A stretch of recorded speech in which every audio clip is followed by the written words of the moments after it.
Hi everybody, my name is Jeremy Siskind. I am the author of the Jazz Piano Fundamentals series that now has three books, including book 3, Modal and Modern, as well as playing solo jazz piano. And I don't know why I'm using this camera angle now.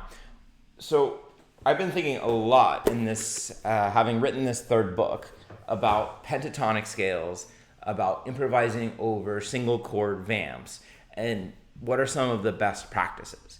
And there's no easy answers, but there are some interesting answers. And I'm going to make at least 2 videos as part of a little series of improvising. I'm thinking about Passion Dance by McCoy Tyner, which is just all F mixolydian all the way through. And I do not want to oversimplify what McCoy Tyner does in Passion Dance, because he is all over the place. He does a ton of different things. But in this video, I want to talk about alternating between different pentatonic scales. And in the next video, I want to talk about how to create form using different left-hand patterns. Okay, so today we want to talk about pentatonic scales. Many of you who follow this channel know the basics of pentatonic scales.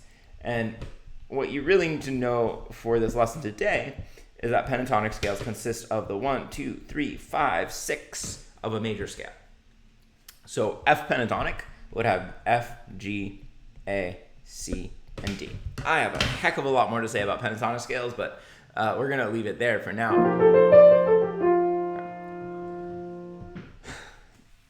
Now, what I have not found taught in a lot of jazz books and resources is how to use different pentatonic scales for different kinds of chords. Because a lot of people think, well, okay, F major pentatonic goes with an F major chord.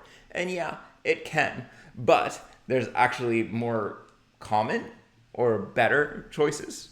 Let's actually take that example of an F major chord, and then we'll move to this F7, this F mixolydian kind of sound. So F major, yep, you could use an F pentatonic. It's a little bland, it's okay, just a little bland. It basically just exactly matches the chord. So that's cool. Using a C pentatonic over F will be a little bit more colorful. Right here, check out the notes.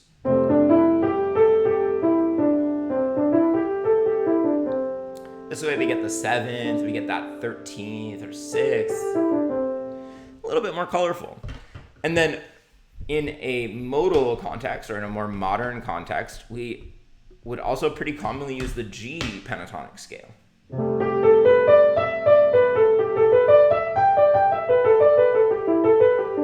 Of course, that adds a sharp 11 to that F major sound, which I don't want to say we can always do, but in a modal or modern setting, that's a pretty common thing to do. So looking at this example of an F sus7 or an F7, an F mixolydian sound, again, we can use F pentatonic. This is going to sound pretty good, but E flat pentatonic actually captures the chord a little bit better, right? Because F pentatonic, we don't know what the 7th is. And if we're thinking F sus and we have a 4th, it also doesn't have the 4th. So very different sounds. If I'm playing an F sus, I can't really reach that chord. I'll just play it like this. That's very nice, actually. I like the way that some of these notes fall in the cracks. But an E flat sus actually captures that a little bit better. Right? It kind of matches that F sus sound. So what can we do with this information? One exercise that I've been having my students do is alternating between F major and F sus. That is not at all what I meant to say. Let me say this again. One exercise I've been having my students do is to improvise over F sus7, alternating between F pentatonic and E flat pentatonic. And I've asked them to do it in 3 different ways. So one is 2 measure alternations. Okay, so you probably understand this. We'd use F pent for 2 measures, pent stands for pentatonic, and then we use E flat pentatonic for 2 measures. You guys have seen this sign, that means repeat. Or we could do one measure alterations. So every measure, we're going to switch between F pentatonic, I'm going to abbreviate even further to PT, E flat pentatonic, F pentatonic, E flat pentatonic. And then lastly, every 2 beats. So that's very rapid fire. We're going F, E flat, F, E flat, etc. And even though, you put these 2 pentatonic scales together and you essentially get the entire F Mixolydian mode. I'm trying to think about it. Do, do, do, do, do, do, do, do. Yep, you get every note in the F Mixolydian mode. By separating them, you're often able to achieve this more kind of modern, modal, McCoy, chick kind of sound. So let me demonstrate this exercise a little bit, and then I want to show you some fun variations that get to some of the ways that you might be able to play out. Okay, so let's go ahead and look at the notes that we're playing here. So if I'm doing every 2 measures, I'll do it without left hand first. It's actually going to sound really plain without the left hand, is my experience. So 1,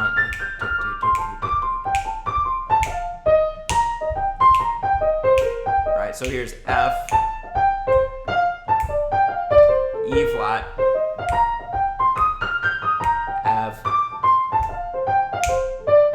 E flat, F, E flat. And some of you, as you're doing this, might find that these pentatonic scales are limiting. And yes, they definitely are limiting. Of course, there's only 5 notes. I would advise you to make sure that you're able to leap within that scale, because a lot of people are always going note to note, and that certainly gets limiting.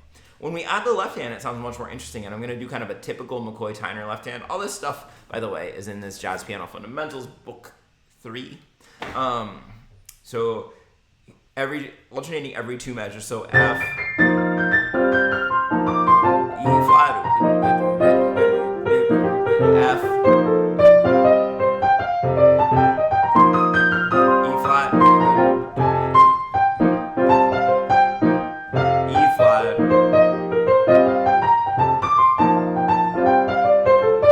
E flat. Okay, and notice what I did with my left hand at the end there. If we want to create a little bit of tension, we can go to a voicing a half step away from our normal voicing. So it's kind of funny, people think that playing out is all about the right hand, but it can be that the right hand stays very much in and the left hand is offset. So listen to how that would sound with this F pentatonic and E flat pentatonic. So starting with F.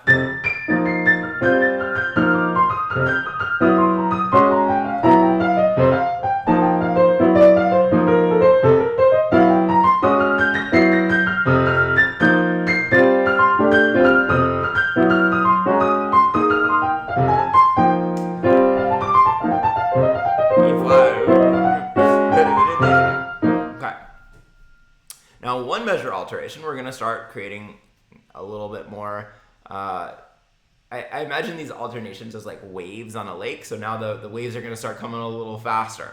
So it's going to be F, E flat, F, E flat, F, E flat, F, E flat, E flat.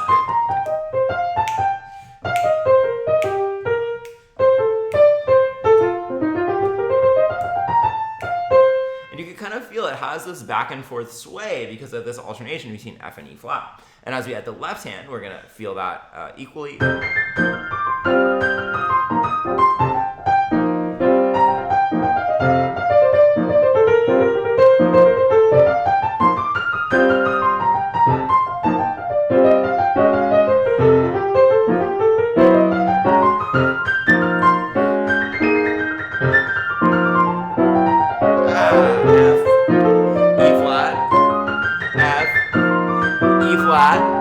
F,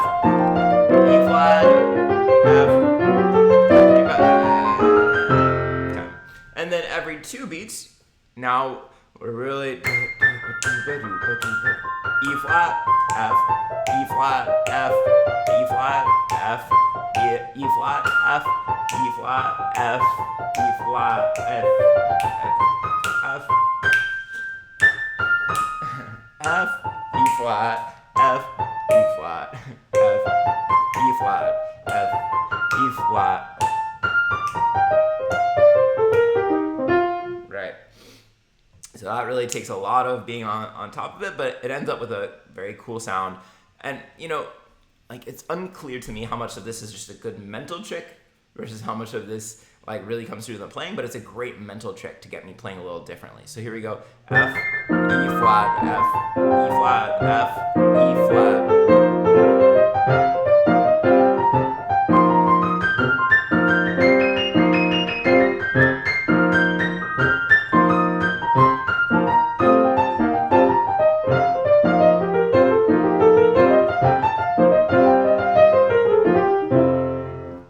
Now, some of you might be thinking this is related to the idea of triad pairs, and I don't really have time to get into that in this video, but yes, it is very similar to triad pairs. In triad pairs, we alternate between two triads a whole step apart, and we do get that feeling from the F and the E flat triad. Even if we're thinking pentatonic scales rather than triads, we're still kind of hearing that F, E flat, back and forth.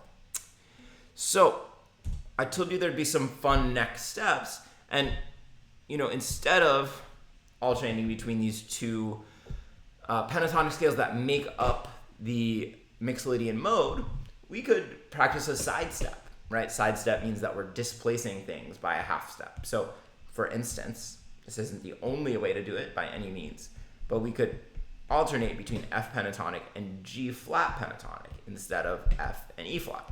Why G flat? Because G flat offsets F pentatonic by a half step. And I could try this same exercise. Now I'm almost certainly going to want to change the left hand to make it match that G flat pentatonic. So let me show you how this is going to work. I'll keep the iPad up there. So first two measures. One.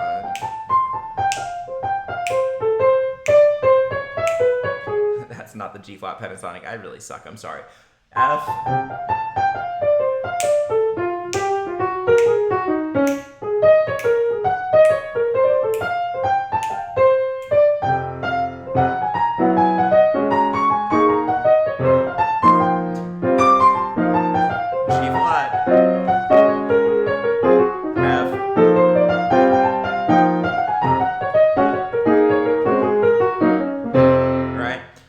Every measure.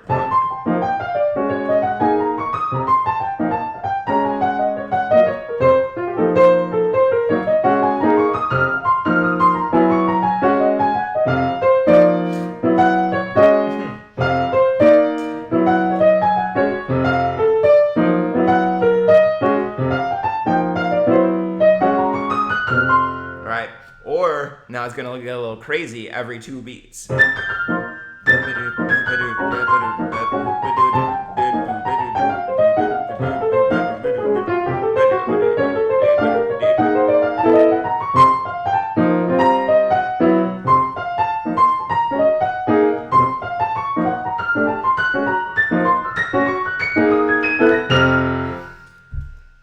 That's fun, and G flat's such a great one to start with because the G flat pentatonic, spoiler alert, all black keys, so you don't really have to think about what notes are part of that. I'll give you one last tip for now, but there's plenty more to do with something like this. You could also choose E flat kind of as your tonic sound and then do a side step up to E. So we could alternate in the same way between E flat and E like we did from F to G flat. Same relationship. E flat is a half step below E. I don't need to tell you that. You guys know that. I just feel like doing some pandering. Like, I've got the smartest YouTube audience of any channel. I just might. Okay, so I'm going to go through this a little more quickly because you guys get the idea by now, but two measures.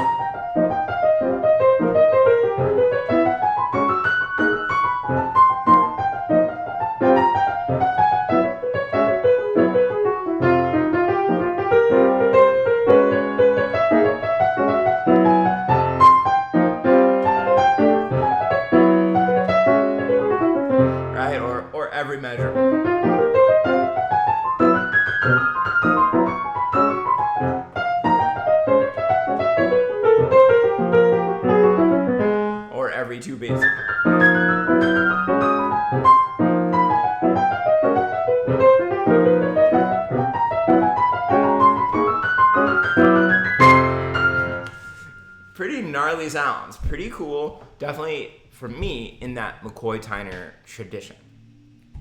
So there's a lot more to do here. There's a lot more to talk about. Stay tuned for my next video, which will be about creating contrast through left-hand styles. And if this kind of thing is like the sound that you're looking for, Jazz Piano Fundamentals Book 3 goes in a lot of detail. It has a lot of exercises and assignments. You will love it. Of course, you can find it at jeremysiskind.com as well as on Amazon. If you liked this video, why don't you comment with the word winter? Because it's winter. All right, everybody. Thanks for watching.